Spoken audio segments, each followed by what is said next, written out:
Hi friend, स्वागत है आप सभी का मिशन क्वेश्चन सेंटर में। शुरुआत करेंगे लोकपाल एवं लोकायुक्त के बारे में डिस्कस करेंगे। लोकपाल एवं लोकायुक्त के बारे में डिस्कस करेंगे। यहाँ पर कौन कौन से सवाल बने हैं, सभी सवाल यहाँ पर लिए जाएंगे।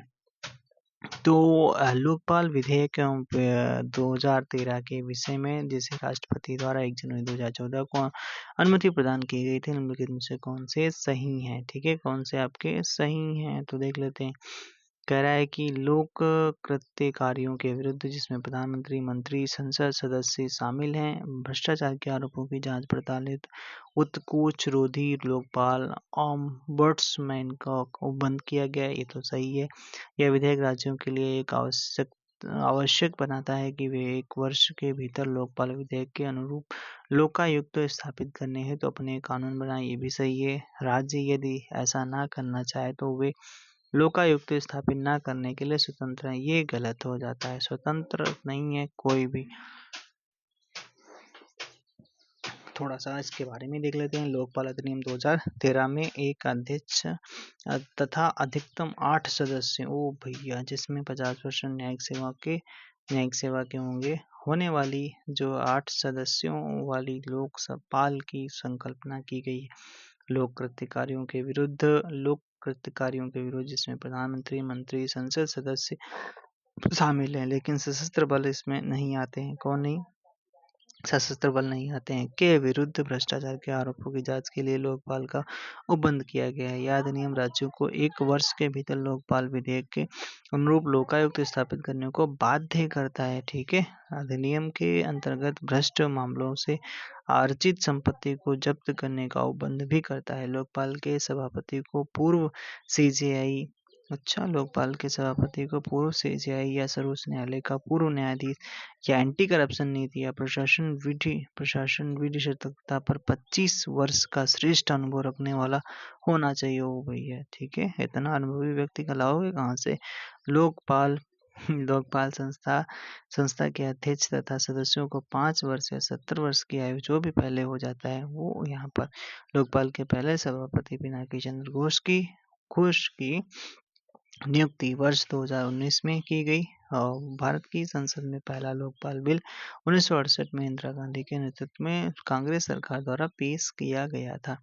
अगला पहला लोकपाल बिल इंदिरा गांधी की सरकार में 1968 में पेश किया गया था। पूछ लिया गया, देखो वही सवाल। ओम्बुड्समैन की संस्था सर्वप्रथम आरंभ हुई थी तो 1809 में स्वीडन में। कहाँ पर? स्वीडन में। कब? 1809 में। ठीक है। ओम्बुड्समैन की संस्था सर्वप्रथम 1809 में स्वीडन में प्रारंभ की गई। इसका उद्देश्य उच्च स्तर पर भ्रष्टाचार को रोकना था। भारत में लोकपाल एवं लोकायुक्त की स्थापना का सुझाव दिया था। किसने दिया था लोकपाल एवं लोकायुक्त का? तो ये प्रशासनिक सुधार आयोग ने दिया था। ठीक, किसने? प्रशासनिक सुधार आयोग ने दिया था। 1966 में पहले प्रशासनिक सुधार आयोग ने सार्वजनिक शिकायतों के निवारण हेतु 2 स्तरीय निकाय नाम था लोकपाल एवं लोकायुक्त की सिफारिश की थी। भारत सरकार ने 1966 में भारत की सार्वजनिक प्रशासनिक प्रणाली की समीक्षा करने एवं सिफारिश करने के लिए पहले प्रशासनिक सुधार आयोग का गठन किया गया, जिसके अध्यक्ष मोरारजी देसाई थे। ओ भैया, ठीक है। मोरारजी देसाई के भारत के उप प्रधानमंत्री बनाए जाने के बाद आयोग का अध्यक्ष के हनुमतैया को बनाया गया। अच्छा।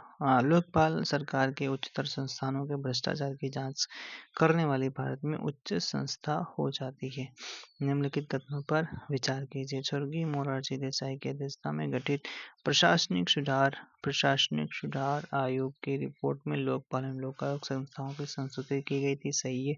लोकपाल सरकार के उच्चतर संस्थानों के भ्रष्टाचार की जांच करने वाली भारत में उच्च संस्था, तो ये भी आपका सही, दोनों सही हो जाते हैं। बोथ और करेक्ट। लोकपाल संस्था के सृजन की अनुशंसा सर्वप्रथम किसके द्वारा की गई थी? सर्वप्रथम प्रशासनिक सुधार आयोग के द्वारा की गई थी। प्रशासनिक सुधार आयोग 1967, जिसने पहली बार लोकसभा तथा लोकायुक्त बनाने की संस्तुति की थी, के अध्यक्ष कौन थे? तो ये थे आपके कौन? मोरारजी देसाई अध्यक्ष थे। ठीक है, मोरारजी देसाई। किस राज्य में सर्वप्रथम लोकायुक्त कार्यालय की स्थापना हुई थी? कौन सा राज्य था जिसने करा? ओ भाई साहब, महाराष्ट्र। महान लोग ही तो करेंगे। 1966 में मोरारजी देसाई की अध्यक्षता में गठित प्रथम प्रशासनिक सुधार आयोग की सिफारिशों के आधार पर महाराष्ट्र लोकायुक्त एवं उप लोकायुक्त अधिनियम 1971 को लागू करने के लिए लोकायुक्त की अवधारणा प्रस्तुत करने वाला महाराष्ट्र राज्य भारत का पहला और अग्रणी राज्य रहा। ओके। किन राज्यों में लोक आयुक्त अधिनियम ने मुख्यमंत्री को भी अपने दायरे में ले लिया है? ओ भैया आओ, तुम भी आओ। मध्य प्रदेश हो, उड़ीसा वालों ने कहा आओ भैया तुम भी आओ, तुमको भी लेते हैं, इसे मुख्यमंत्री को भी ले लिया। वर्तमान में हिमाचल प्रदेश, आंध्र प्रदेश, मध्य प्रदेश, गुजरात राज्यों में लोकायुक्त अधिनियम के अंतर्गत मुख्यमंत्री भी आते हैं। भैया उत्तर प्रदेश में नहीं आते क्या? नहीं आते। ठीक है। जबकि महाराष्ट्र है, उत्तर प्रदेश, राजस्थान, बिहार में यह लोकायुक्त के अधिकार क्षेत्र से बाहर है। उड़ीसा में पहले मुख्यमंत्री का लोकायुक्त दायरे में लाया गया था, किंतु वर्तमान में ऐसा नहीं है। ठीक है। ओके भाई साहब, चलिए बात करते हैं। प्रशासनिक सुधार आयोग की प्रथम रिपोर्ट में भारत में लोकपाल एवं लोकायुक्त के सृजन की सिफारिश की गई थी। हाँ, की गई थी, सही है। भारत के संविधान में भिन्न अनुच्छेदों के अंतर्गत संघ लोक सेवा आयोग एवं योजना आयोग, सतर्कता आयोग के गठन के उपबंध किए गए हैं। अच्छा, क्या किए गए? नहीं तो यार किए गए। ठीक है, ऐसा कहीं नहीं किए गए। तो पहला वाला केवल सही हो जाता है, पहला वाला केवल सही हो जाता है।